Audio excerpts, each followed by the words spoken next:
오늘 하는 말씀은 출애굽기 34장 5절부터 9절 보시겠습니다. 출애굽기 34장 5절부터 9절.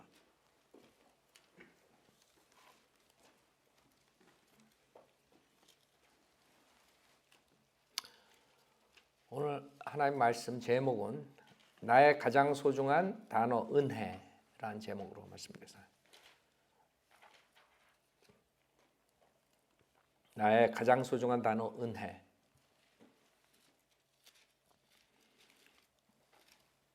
출애굽기 34장 5절. 주께서 구름 가운데 강림하셔 그와 함께 거기에 서서 주의 이름을 선포하시고 주께서 그의 앞을 지나시며 선포하시기를 주로다 자비롭고 은혜로우며 오래 참고 선함과 진리가 풍성한 주 하나님이로다. 자비를 수천대까지 간직하며 죄악과 허물과 죄를 용서하나 범법자가 결코 깨끗게 되지는 아니하리니 그 조상들의 죄악을 그 자손들과 그 자손들의 자손들 3, 4대까지 미치게 하느니라 하시니라. 모세가 급히 땅에 머리를 숙여서 경배하며 말씀드리기를 이제 내가 주의 목전에서 은혜를 입었으면 오 주여 내가 주께 바라오니 나의 주께서 우리 가운데 가소서. 이는 그들이 목이 곧은 백성임이니이다. 우리의 죄악과 죄를 용서하시고 우리를 주의 유업으로 삼으소서 하더라. 잠깐 기도드리겠습니다. 위대하시고 거룩하신 하나님 아버지, 주님의 말씀 앞에 모였습니다. 저희가 주님의 말씀만이 저희에게 영생을 주시고 또 말씀만이 이 세상을 승리하게 할 수 있습니다. 오늘도 이 말씀을 선포할 때 주님께서 부족한 저에게 성령으로 충만시켜 주시고 하나님의 말씀 온전히 전파되어 듣는 사람들이 영적으로 깨어나고 또 구원받는 역사가 일어나고 주님의 은혜를 입을 수 있는 자들이 나올 수 있도록 주님께서 인도해 주십시오. 오늘은 가장 소중한 단어 은혜라는 단어를 설교합니다. 이 단어를 모르는 사람들이 오늘 이 단어를 알고 들어가고 또 이 단어로 인해서 이 세상을 살 때 주님을 더욱더 찬양할 수 있는 사람들이 될 수 있도록 인도해 주십시오. 모든 것 주님께 부탁드리며 우리 주 예수 그리스도 받들어 기도드렸습니다. 아멘. 여러분 은혜라는 단어 아주 지금 계속 3주째 은혜에 대해서 제가 설교하는데 사실 내 제목을 왜 이렇게 했냐 하면 이제 은혜를 받았습니까? 이런 말 많이 하죠. 근데 오해되는 부분들이 많아요. 은혜에 대해서 잘 모르기 때문에. 그래서 제가 제목을 그렇게 사람들에게 알리는 제목을 하려다가 이 사실 은혜라는 단어가 가장 소중한 단어 중에 하나이기 때문에 제가 이렇게 제목을 바꿨어요. 나의 가장 소중한 단어 은혜. 여러분 이제 하나님의 사랑, 하나님의 여러 가지 이제 그 성품 중에 사랑, 하나님의 사랑 그랬을 때 사랑이란 단어 좋죠. 근데 여러분이 사랑이란 단어에 제가 좀 셀피시해서 그래요. 사랑이란 단어가 좋은데 은혜란 단어를 더 좋아하는 이유가 사랑이란 단어랑 연관된 것은 징계예요. 하나님이 여러분을 사랑하시기 때문에 징계가 있어요. 그래서 저는 징계를 피한다는 의도에서 말씀드린 게 아니라 단어만 생각했을 때는 우리에게 가장 소중한 단어가 은혜예요. 은혜는 주님께서 여러분들에게 베푸시는 거거든. 자비는 여러분이 저지른 그런 죄에 대한 징계를 모면하는 거지만 여러분이 일상생활에 생활할 때 필요한 것이 매일매일 필요한 것이 뭐예요? 은혜예요. 지금 두 가지 은혜에 대해서 제가 말씀드렸죠. 하나는 우리 교회의 은혜 복음 시대에 구원받는 은혜. 그 은혜는 믿음으로 얻는 것이에요. 그것은 제가 전주에 설교하고 전전주에 설교했던 것이에요. 오늘은 그 은혜를 우리가 성경 전체에서 보겠어요. 은혜에 대해서 여러분이 그 단어에 대해서 알아야 돼요. 은혜를 여러 말로 이렇게 사전에서 표현하는데 적당한 말이 없어요. 그냥 여러분이 그레이스라는 단어, 그레이스, 은혜라는 단어로 아는 것이 좋아요. 왜냐하면 그냥 사전적인 용어나 뭐 사람들이 얘기할 때 우리 받을 자격이 없는데 이렇게 주신다, 받는다, 뭐 이런 정의가 있죠. 그 받을 자격이 없는데 우리가 받는다, 이게 모든 사람이 받을 자격이 없어요. 그러나 성경을 보면은 은혜 받을 때 실질적으로 다르기 때문에 하나님께서 은혜를 주세요.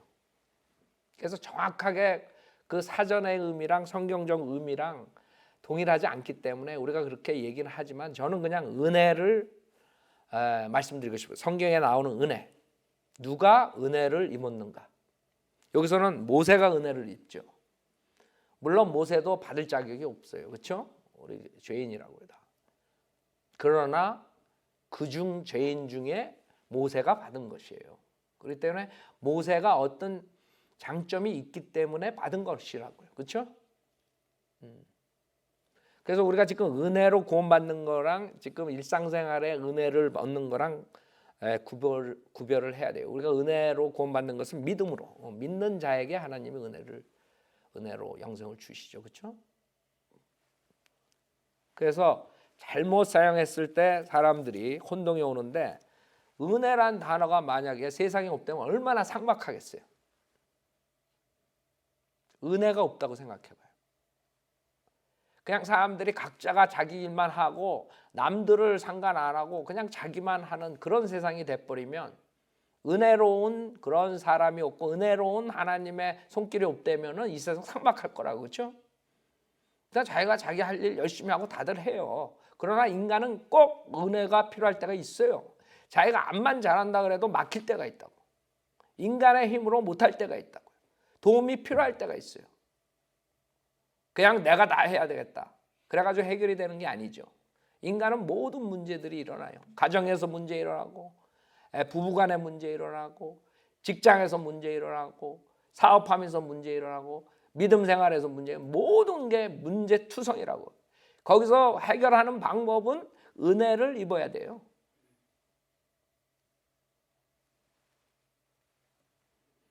그래서 은혜라는 단어가 세상에 없으면 얼마나 삭막할까, 그걸 한번 생각해 보면, 그래서 여러분들이 은혜라는 단어가 가장 소중한 단어구나. 그렇다고 해서 하나님의 사랑이 덜 소중하다는 게 여러분 자신에게 필요한 게. 그게 자세히 내가 설명을 해야 돼. 또 오해를 할 수가 있으니까 우리 자신한테 진짜 은혜가 필요한 것이에요. 즉 어떤 일이 닥쳤을 때 하나님께서 호의를 베풀어 주지 않으면, 호감을 나타내 주지 않으면 우리는 그 막힌 관문을 뚫어나갈 수가 없어요. 성경에서 많은 사람들이 은혜를 입죠.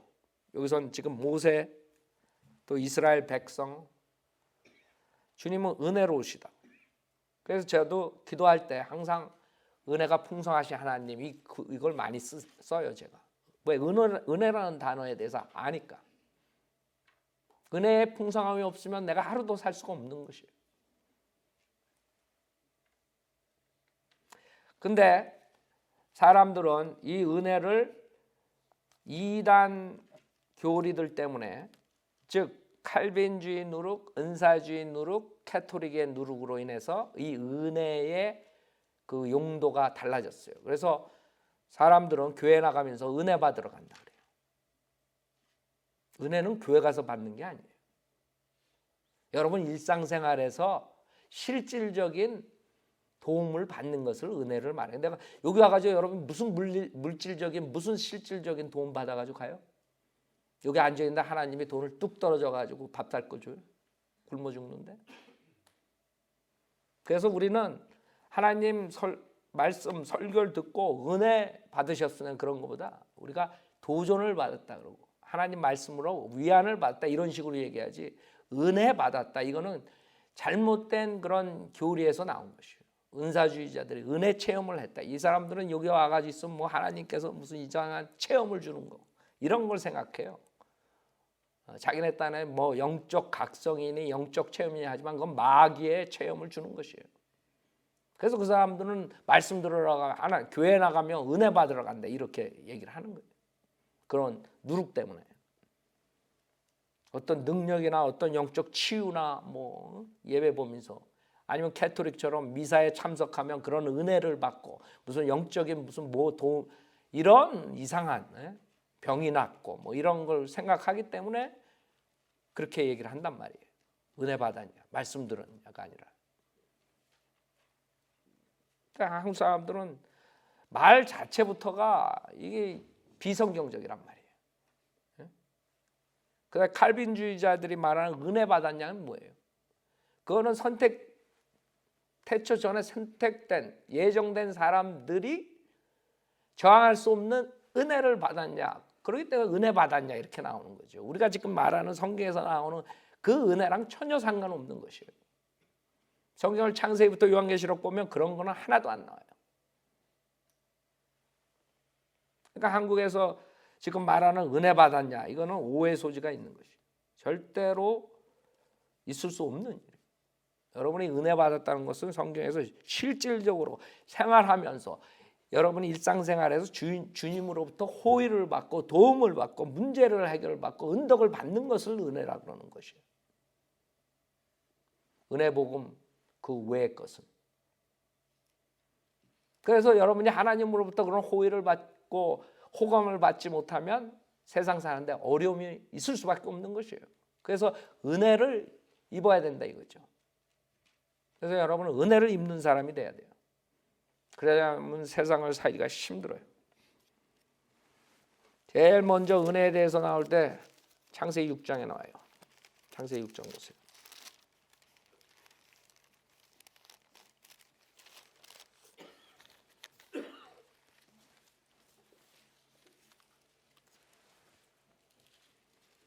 창세기 6장 8절에 보면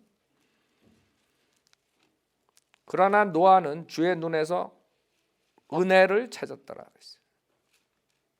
그 당시에 사람들이 타락했을 때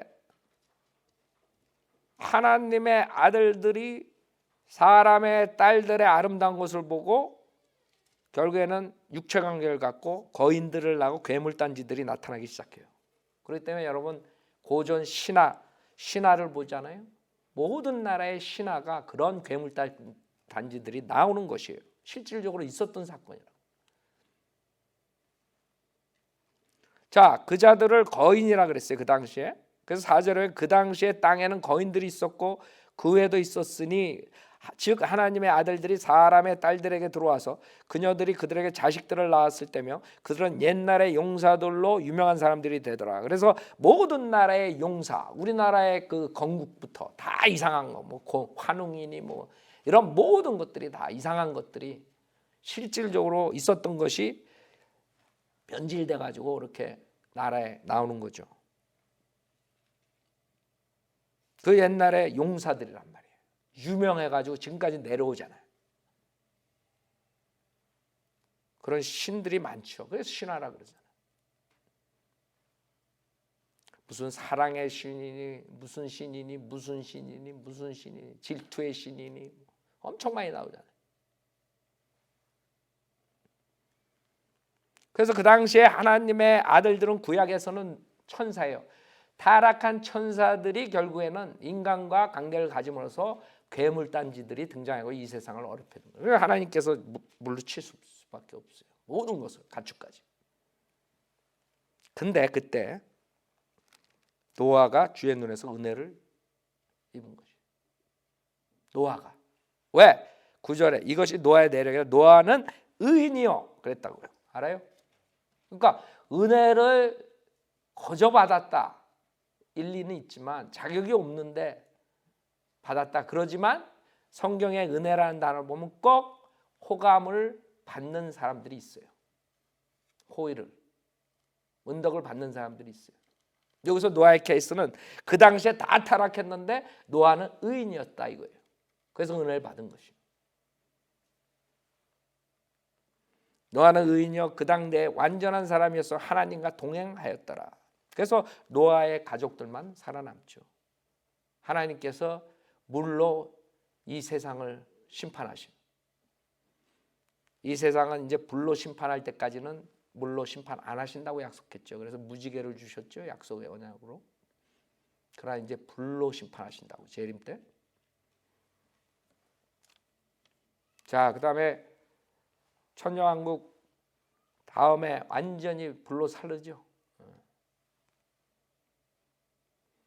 그래서 노아가 은혜를 받았는데 그 당시에 다 죄인들과 같이 멸망으로 그 물에 완전히 죽음을 당해야 되는, 거기서부터 제외됐다는 거죠.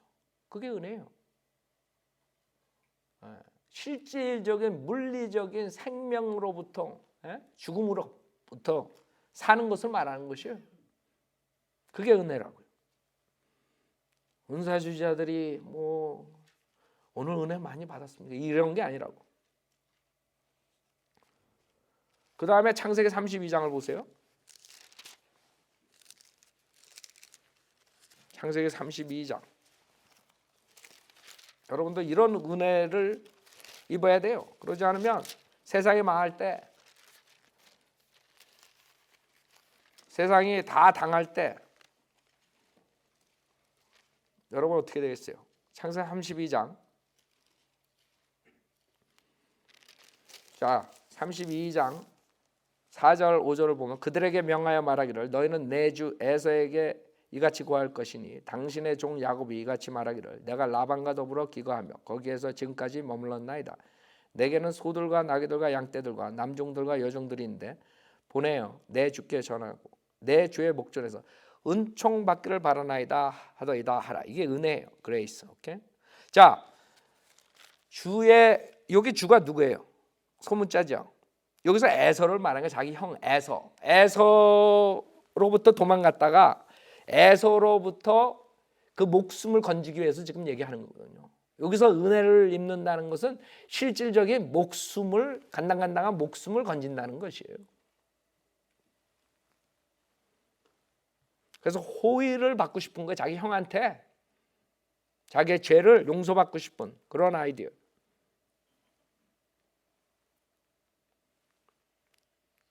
야곱이 그 고난으로부터 호의를 받고 싶은 거예요. 39장을 보세요. 창세기 39장. 그렇기 때문에 여러분이 생활할 때 고난, 어려움, 그 다음에 목숨에 달린 문제, 모든 문제들, 여러분뿐만 아니라 여러분 가족들, 주변에 있는 사람들, 여러분이 주님한테 은혜를 있게 해달라고 기도해야 되겠어요? 39장 1절에 보면 요셉이 이집트로 끌려왔는데 파라오의 관원인 경호대장 이집트인 포티발이 그를 그곳으로 데려간 이스마엘인의 손에서 그를 샀더라. 지금 요셉이 종으로 팔려왔는데 그것을 샀다 이거죠. 경호대장이.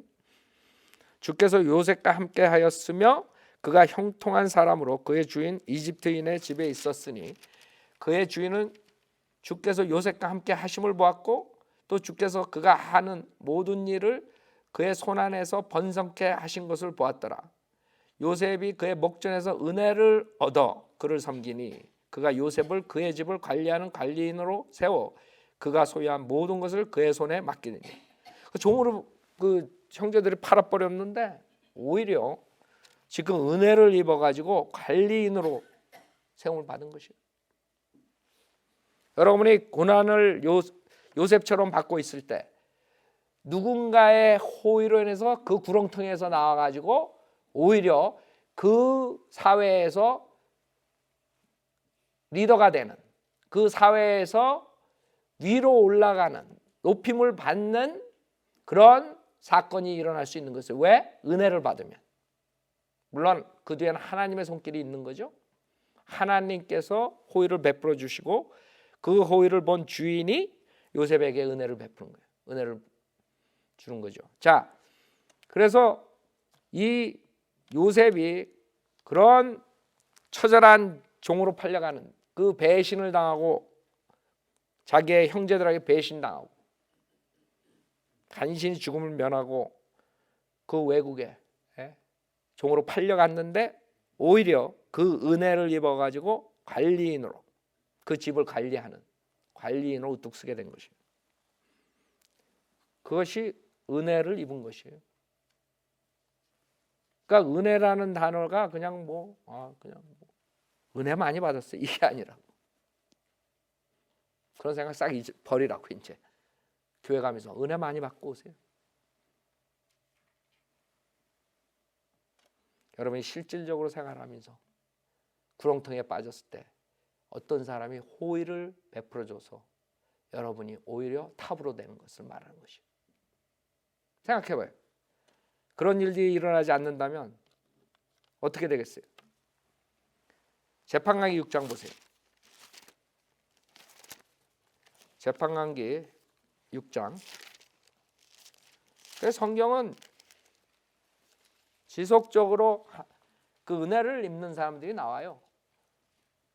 그 은혜를 입는 사람들은 다른 사람들하고 틀리기 때문에 은혜를 입는 것이에요. 칼빈주의자들처럼 태초 전에 선택받았기 때문에 그냥 무조건 은혜를 입는다. 뭐 이런 게 아니라고 무식한 사람들이 얘기하는 거예요.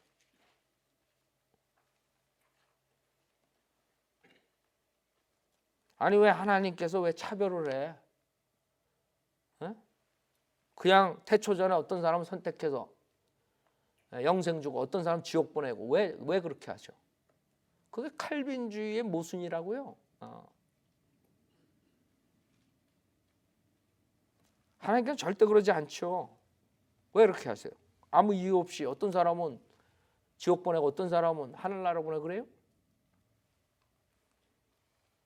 칼빈주의자들은 성경을 거꾸로 풀어요.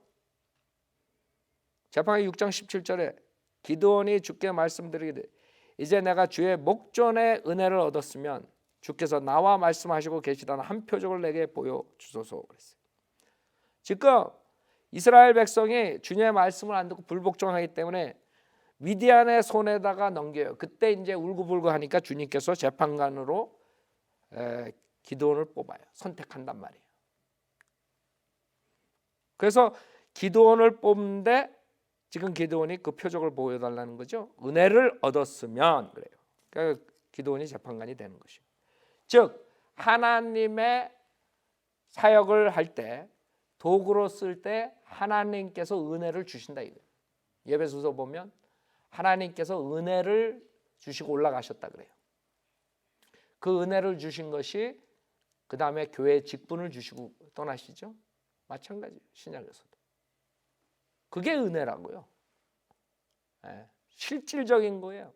물리적인 거예요. 문자적인 은혜. 그걸 말하는 거지. 그냥 이 칼빈주의, 캐토릭 이런 은사주의 말하는 그런 걸 말하는 게 아니에요. 그 은혜라는 단어가 너무 혼동이 돼가지고 무조건 은혜 많이 받았냐, 은혜 받았냐, 뭐 이러고 있지만 은혜에 대해서 전혀 모르는 사람들이.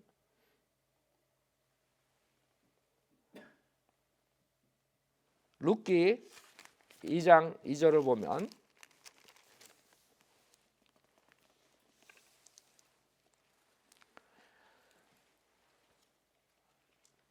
(1절부터) 보세요. 나오미에게는 남편의 친척 한 사람이 있었으니 그는 부강한 자요 엘리멜렉 가문으로 그의 이름 보아스더라. 모압 여인 룻이 나오미에게 말하기를 이제 나로 밭에 가게 하소서. 내가 누구의 목전에 은혜를 얻으면 그의 뒤를 따라 이삭을 주겠나이다 하니 나오미가 그녀에게 말하여 내 따라 갈지어다 하더라. 자, 결국에는 여기서 나오미가 그 며느리를 보내죠.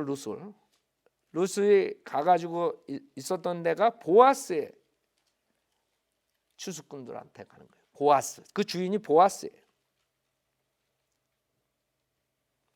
그래가지고 그 보아스가 이 룻에게 호의를 베푸는 것이에요. 은혜를 베푼다 이거예요. 그래서 굶어 죽지 않는 거예요. 생활을 할 수 있는 거예요. 그것뿐만 아니라 보아스가 남편이 돼요. 그 보아스가 남편이 돼가지고 난 사람이 다윗의 할아버지라고. 오벳.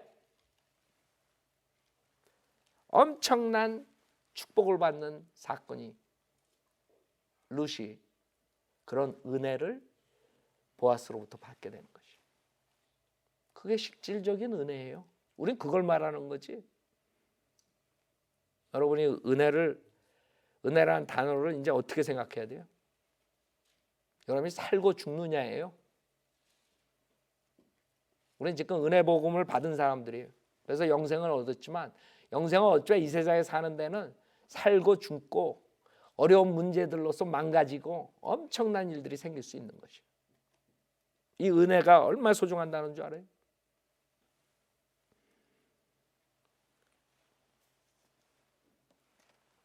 (8절에) 그러자 보아스가 룻에게 말하기를 내 딸아 내가 듣지 아니하냐 이삭을 주우러 다른 밭으로 가지 말며 여기서 떠나지 말며 여기 내 소녀들 곁에 있으라. 그들이 곡식을 거두는 밭에 내 눈을 두고 그들을 따라가라. 내가 청년들에게 너를 건드리지 못하도록 당부하지 아니하였느냐. 목이 마르거든 그 그릇으로 가서 청년들이 길어온 것을 마실지니라.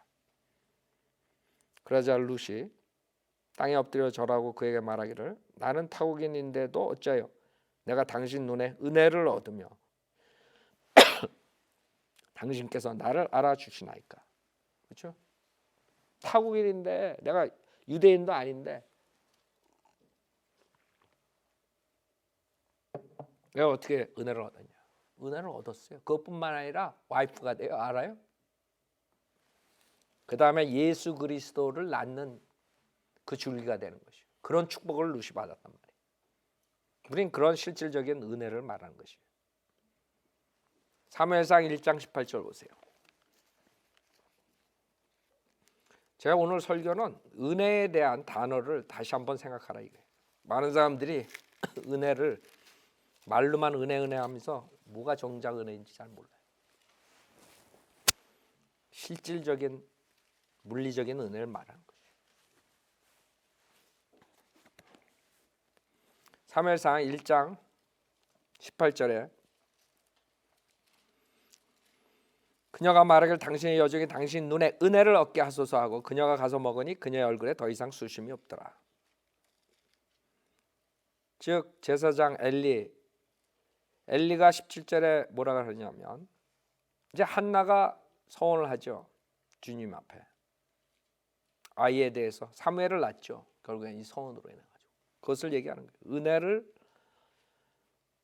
얻는 거다. 17절에 엘리가 대답하여 말하기를 평안히 가라. 이스라엘의 하나님께서 내가 그분께 구한 내 청혼을 내게 허락하시기를 원하노라. 그 다음에 19절에 그들이 아침에 일찍 일어나 주 앞에 경배하고 돌아가서 라마의 그들 집으로 왔더라. 그리고 엘카나가 그의 아내 한나를 알았으니 주께서 그녀를 기억하심이라. 즉 사무엘을 낳았다는 거죠. 20절에 한나가 임신한 후 때가 되어 아들을 낳았는데 그의 이름을 사무엘이라 하며 말하기를 이는 내가 주께 그를 구하였습니다. 그 은혜를 얻어가지고 한나가 사무엘을 낳아요.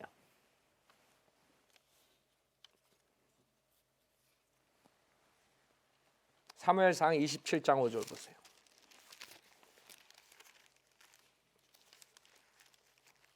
사무엘상 27장 5절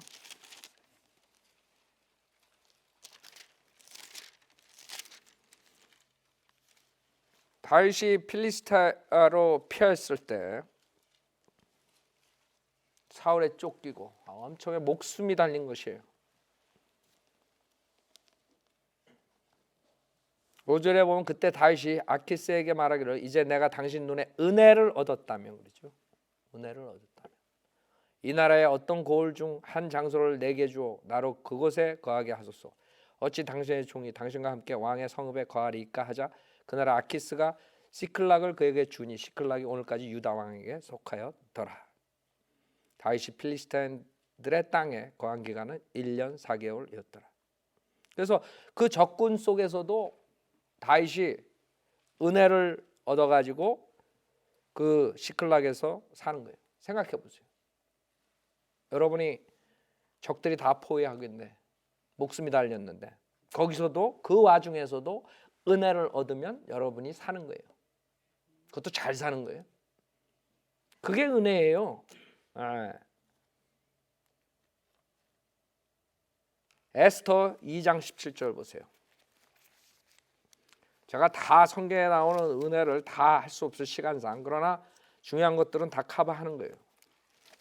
여러분들이 에스터 2장 17절에 보면 지금 이런 것을 보면서 여러분은 은혜를 입는 사람들이 되라 이거예요. 결론은 은혜를 입는 사람들이 돼야지만이 여러분 생활이 평탄하다고요. 그렇다고 어려움이 없는 건 아닌데 그런 은혜를 받았을 때 어려운 가운데서 여러분이 빠져나올 수 있는 거예요. 아세요? 이 은혜를 입지 못하면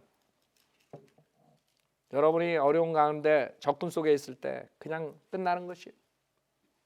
그러나 적군 가운데서도 은혜를 얻으면 사는 거예요. 2장 17절에 에스터 2장 17절에 왕이 모든 여자보다 에스터를 사랑한지라 그녀가 모든 처녀들보다 왕의 목전에 더 많은 은혜와 호의를 얻었으므로 왕이 그녀의 머리에 왕의 관을 씌워 와스티를 대신하여 그녀를 왕으로 삼으려.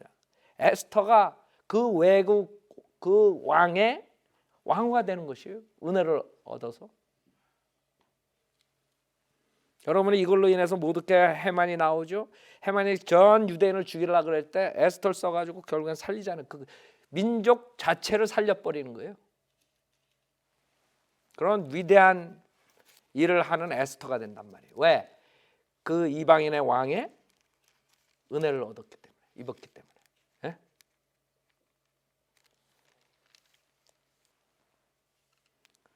여러분이 푸림절이라 그러잖아요. 푸림절. 그게 에스터에서 나오는 거예요. 다 죽이려고 그랬을 때 에스터로 인해 가지고 역전이 되죠.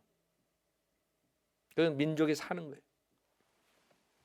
그래서 여러분이 그 은혜를 입어야 돼요. 그 뒤에는 하나님의 손길이 있는 것이에요. 하나님께서 이 아하수에로 왕에 시켜가지고 그렇게 은혜를 얻게 하는 것이에요. 자, 구약의 마지막 스가랴서 마지막 바로 전이죠. 스가랴서 은혜라는 단어로 스가랴서 4장 7절 보세요.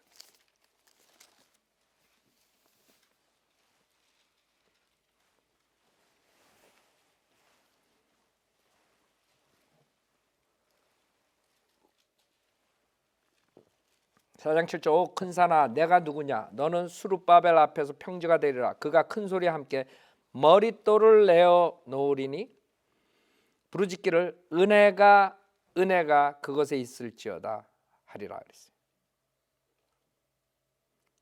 성경에서 신약의 머릿돌이 누구예요? 예수 그리스도예요. 결국에는 예수 그리스도가 이 은혜를 가져와요. 요한복음 1장. 그래서 이제 신약에 들어가면서 이 마지막 구약에서 말한 이 은혜가 등장하는 것이에요. 이 은혜는 우리가 평상시간에 얻는 지금까지 말한 그 위에 있는 은혜랑 틀린 것이에요.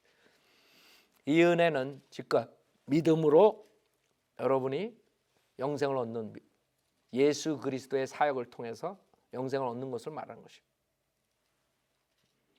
요한복음 1장 17절에 보면 율법은 모세를 통하여 받았지만 은혜와 진리는 예수 그리스도 통하여 온 것이라. 그래서 여러분들은 이 은혜는 여태까지 구약에 말한 은혜랑 틀리구나. 왜? 예수님은 구약에 나타나지 않았어요. 지금 인제서 예수님이 오셨는데 은혜와 진리가 왔다는 거죠. 이것은 지금 신약의 믿음만으로 구원받는 것을 얘기하는 거예요. 여러분이 아무것도 하지 않아도 값없이 공짜로 거저 선물로 영생을 얻을 수 있다는 거예요. 왜? 믿기 때문에.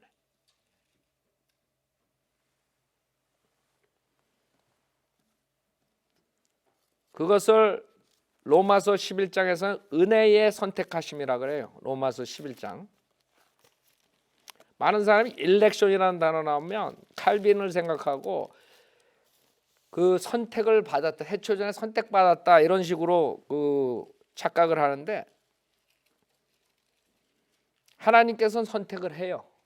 구약 때 누굴 선택했어요? 이스라엘 백성 선택했어요. 그 다음에 주님께서 선택을 해요. 사역자들을, 그렇죠? 사도들을 선택을 해요. 그건 칼빈주의자들이 말하는 예정론의 선택을 말하는 것이 아니에요. 여기서 특별히 알 수 있는 것은 하나님께서는 일렉션 선택을 하겠다. 어떤 선택을 하냐? 은혜의 선택을 하겠다. 그렇게 말씀하세요. 즉 이제는 선택이 이 은혜에 들어온 사람들을 선택하겠다 이거예요. 그것이 로마서 11장 5절이에요. 그러므로 이와 같이 지금도 은혜의 선택하심을 따라 남은 자가 있느니라 그랬어요. 그래서 많은 사람들이 봐라 선택받았지 않았냐. 여러분이 어떻게 하면 선택을 받아요? 신약 교회 시대에는 예수 그리스도 안에 들어오면 선택받는 것이에요. 예수 그리스도 안에 들어오는 것은 여러분이 해야 돼. 태초 전에 예수 그리스도 안에 들어왔다 이렇게 사기치는 사람들한테 속지 말라고요. 태초 전에 여러분은 없었어. 무슨 태초 전에 여러분이 예수 그리스도 안에 있었어? 그럼 태어나가지고 떨어졌다가 다시 들어와? 여러분들은 예수 그리스도 안에 들어왔을 때 선택받은 사람들이 되는 것이에요. 노아의 방주 안에 들어온 사람들이 선택받은 사람들이. 노아의 방주 안에 안 들어오는 것은 자기가 안 들어온 것이지 하나님이 선택을 안 했기 때문에 안 들어온 게 아니지. 마찬가지로 예수 안에 들어오는 것은 믿음으로 여러분이 들어와야 돼. 그것을 이 칼빈주의자들은 잘못 알고 봐라 주님이 선택하지 않았냐. 그러니까 칼빈주의자들은 엿장수 하나님을 만들어버린 거예요. 엿장수 하나님. 그냥 하나님이 자다 깨가지고 너는 보기에 좋다 그래 너 선택했다 이거야. 아무 이유 없어. 하나님 마음이 엿장수 마음. 엿장수 마음대로 막 자르지 옛날에 엿장수 줄 때. 그래서 엿장수 마음이라고 그랬잖아. 놋 가지고 하면 뭐 그릇 깨진 거 가지고 지 마음이야 지 마음. 하나님이 엿장수 하나님이 돼버린 거예요. 칼빈주의자들은. 그냥 하나님 마음대로 해. 너 지옥 가. 너 하늘나라 가. 너 엿장수야 완전히. 공의가 없어. 하나님의 질서가 없어. 그냥 하나님 마음대로 해. 이랬다 저랬다. 그게 칼빈주의자들 하는 거예요. 그 자들은 하나님을 아주 하나님의 주권 그러면서 굉장히 하나님을 저거 하는 것 같지만 실질적으로 완전히 공의롭지 못한 죄투성이인 그런 괴물단지 하나님을 만들어 버리는 거예요. 그 심판대에서 뭐라 그러겠어요? 너 지옥 가. 불못에 떨어져. 백보자 심판에 다 왔는데 너 불못에 떨어져 그래서. 거기서 왜 떨어져요? 너는 내가 태초 전에 선택 안 했으니까 떨어져. 아니 왜 선택 안 해? 그럼 할머니 저 뭐라 그랬어요? 하나님이 내 마음이야. 그것밖에 없어 답이. 내 마음이야. 그러면 공의의 하나님이 아니시지. 심판대에서 넌 예수 안 믿었으니까 너는 불못에 떨어져야 돼. 내가 예수 믿으면 선택해 준다 그랬잖아. 내가 예수 믿으면 영생을 준다 그랬잖아. 할 말 없는 거예요. 하나님 말씀에 있으니까. 그렇기 때문에 하나님께서 선택한 것은 6절에 은혜로 된 것이면 더 이상 행위가 아니니 그렇지 않으면 은혜가 더 이상 은혜가 아니니라. 그러나 행위로 된 것이면 그것은 더 이상 은혜가 아니니 그렇지 않으면 행위는 더 이상 행위가 아니라. 은혜무 은혜고 행위무 행위지 은혜하고 행위랑 짬뽕 될 수 없다 이거지. 그럼 은혜가 아니라 이거야. 예수 믿고 내가 세례 받아야 구원받습니다. 넌 지옥 가. 왜? 은혜가 아니니까. 은혜의 선택하며 받지 못하는 거지. 예수 믿고 세례도 받고 열심히 교회에서 열심히 했습니다. 너 지옥 가. 왜? 그거는 은혜가 아니야. 할 말 없는 거야. 여기 분명하게 있으니까 지금. 은혜의 선택하심으로 우리가 선택받는 거예요. 근데 그 은혜는 예수 그리스도를 믿음으로 말미암아 은혜로 구원을 받았으니 이것은 우리에게서 난 것이요 하나님의 선물이라 그랬어요. 그러니까 결국에는 믿음으로 받는 것을 행위로 막아버린 거죠. 그래서 캐토릭 교회에서 나온 누룩이 개신교로 펴주면서 개신교에서 믿음과 행함을 가리켜서 한국 사람들이 결국엔 지옥에 가는 거예요. 대부분의 사람들이 교회 나가면서 이 은혜 복음을 모르기 때문에. 그 다음에 여러분은 구원받은 다음에 이 은혜 복음, 이 은혜 말고 구약 때처럼 그런 은혜가 항상 있어야 돼요. 주님을 섬길 때 로마서 1장 보세요. 그래서 은혜를 구원받았을 때 받았다고 다 나 이제 은혜가 필요 없다 이러면 무식한 사람이에요. 성경에서 지속적으로 은혜와 평강이 너에게 임할지어다. 사도 바울이 계속 편지 쓰면서 은혜와 평강에 대해서 계속 얘기하죠. 왜? 그만큼 은혜가 필요한 것이에요. 믿음 생활하는데. 로마서 1장 5절에 보면 그를 통하여 우리가 은혜와 사도의 직분을 받아 그의 이름을 위하여 모든 민족 가운데서 믿음으로 순종케 하나니 그들 가운데서 너희도 예수 그리스도의 부르심을 받는 자들이니라. 하나님의 사랑을 받고 성도로 부르심을 받은 로마에 있는 모든 사람에게 편지하노니 하나님 우리 아버지와 주 예수 그리스도로부터 은혜와 평강이 너에게 있을지어다. 알아요? 왜? 그만큼 은혜라는 단어가 중요한 것이에요. 여러분이 은혜를 입지 못하면 구원받았지만 세상에서 살기 힘들어요. 히브리서 4장 16절에 보세요. 히브리서 4장 16절.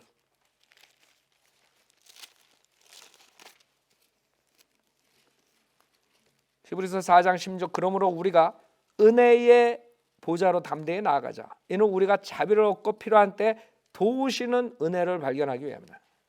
알아요? 여러분이 은혜가 필요해요. 기도를 할 때 그 은혜에 대해서 기도를 하시라고. 도움이 필요할 때. 갈라디아서 2장 보세요.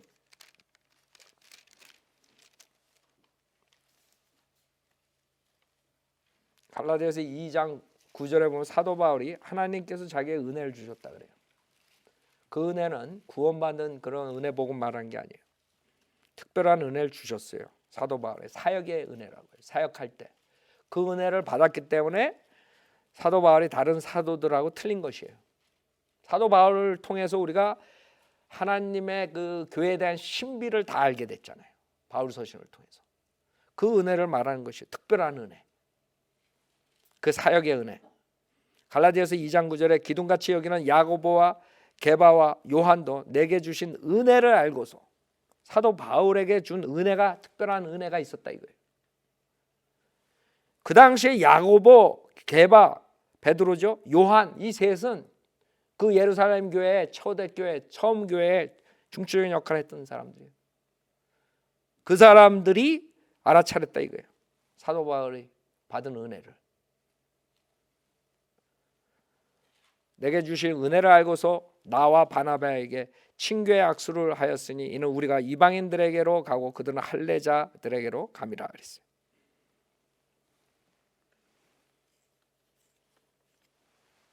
여러분이 그런 은혜를 받은 사람으로 다른 사람들한테 보여줘요?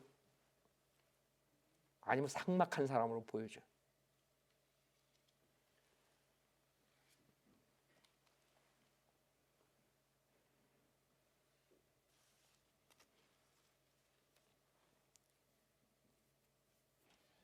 지금 사도 바울이 고린도후서 12장에 받은 그 은혜가 충족하다 그래요. 사도 바울은 질병을 앓고 사역을 했어요. 그때 기도를 했어요. 3번이나. 근데 주님께서 네가 지금 이 받은 이 은혜 이걸로 충분하다 이거예요. 더 이상 요구하지 말라 이거예요. 질병을 앓라고 생각하지 말라 이거예요. 왜요? 그 이유가 있어요. 고린도후서 12장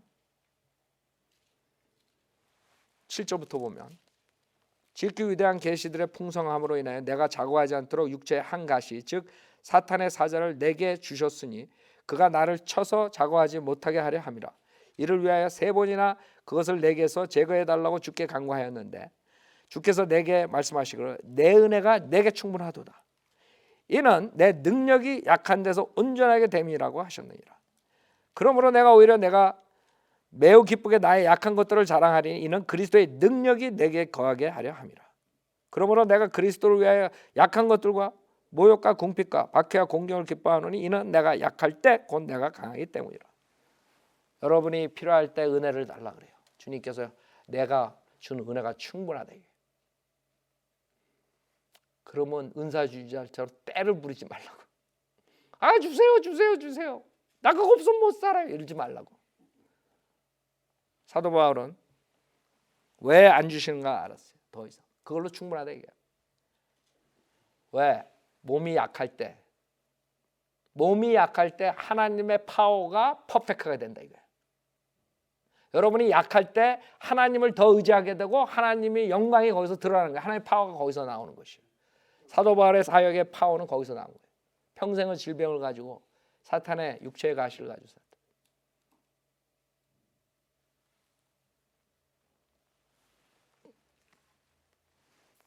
그러나 주님께서 그거를 이용해 가지고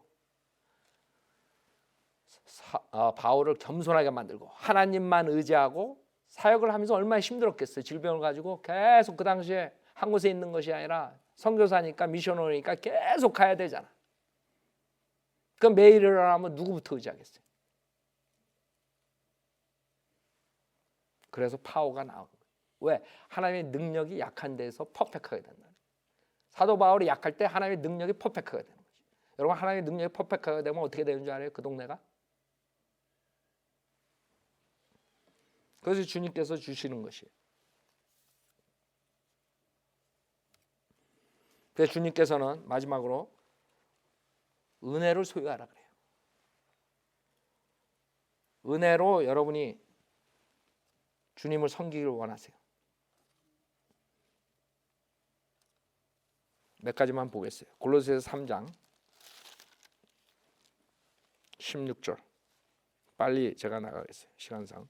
그리스도의 말씀이 모든 지혜로 너희 안에 풍성히 거하게 하되 시와 찬송과 영적인 노래로 서로 가르치고 권면하며 너희 마음속에서 은혜로 주께 노래하고 알아요? 마음속에서 이제 은혜로 주께 노래하라고요. 이 은혜를 맛봤으면 여러분이 할 수 있어요, 없어요? 여러분도 은혜로운 사람이 되라고요. 은혜로 마음속으로 찬양부터 하라고요.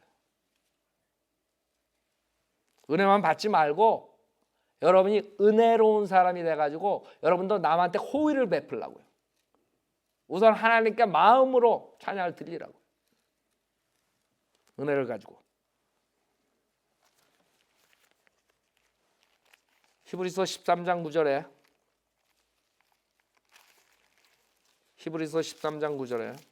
여러분 오늘 이 짧은 50분 동안 성경에 나오는 은혜라는 것을 거의 다 보는 거죠. 히브리서 13장 9절에 여러 가지 이상한 교리들에 끌리지 말라. 마음을 은혜로써 굳건하게 하는 것이 좋고 음식으로 할 것이 아니 음식을 따라 처신한 자들은 유익을 얻지 못하였느니라. 지금 여기서 교리에 대해서 얘기하는 거예요. 사람들이 교만해가지고 이상한 교리들만 가지고 나는 거예요. 그게 음식, 밑이라는 단어예요. 밑, 고기, 질긴 밑. 그걸로 하려고 해요. 그게 중요한 게 아니에요. 우리가 지금 하는 그 성경 지식은 굉장히 높아요. 마지막 때 가장 높은 지식을 저희들에게 주님께서 주셨어요. 그렇기 때문에 하나님의 경륜이 이런 교리들이 나와요. 그런 것들은 꼭 필요한 것이에요. 왜? 은혜 복음을 방해하는 것들을 제거할 수 있어요. 이단들을. 그 하나님 경륜은 꼭 필요해요. 그러나 어떤 사람들이 더 이상한 교리들을 가지고 나온다고요. 천사가 크기가 얼마나니, 바늘 위에 마귀가 몇 명이 서 있느니, 이런 따위요. 그런 것들은 이상한 교리에 끌리지 말라 이거예요. 오히려 여러분들은 기본적인 것으로 은혜를 가지고 사람들에게 전파를 하라 이거예요. 마음은 은혜로 굳건히 하는 게 좋다 이거죠. 교만한 사람들은 절대로 마음으로 얘기를 안 해요. 그럼 설교 들어보면 알아요. 머리로 하는 거예요. 머리. 지식 자랑만 하죠. 파워는 하나도 없어요. 나중에 들어보면 뭘 들었나?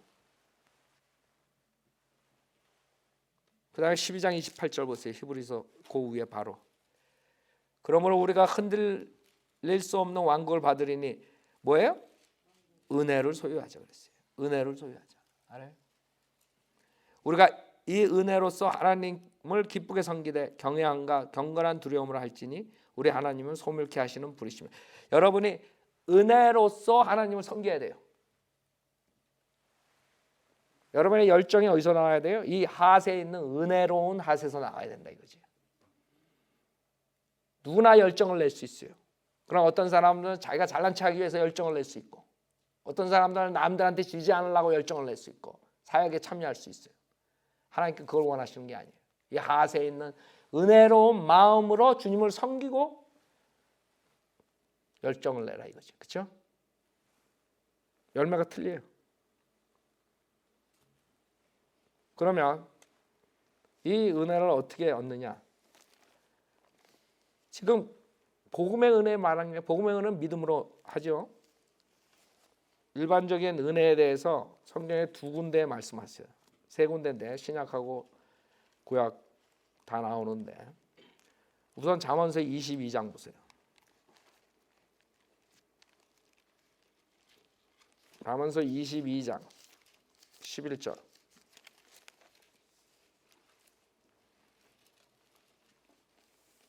잠언서 22장 11절에 마음의 순결함을 사랑하는 자는 은혜가 그의 입술에 있어 왕이 그의 친구가 되리라. 왕으로부터 호의를 받게 되는 은혜를 잊게 되는데 어떻게 해서? 마음의 순결함을 사랑하는 자가 은혜가 그의 입술에 있단 말이에요. 무슨 말이에요? 여러분이 은혜로워지려면 어떻게 해야 돼요?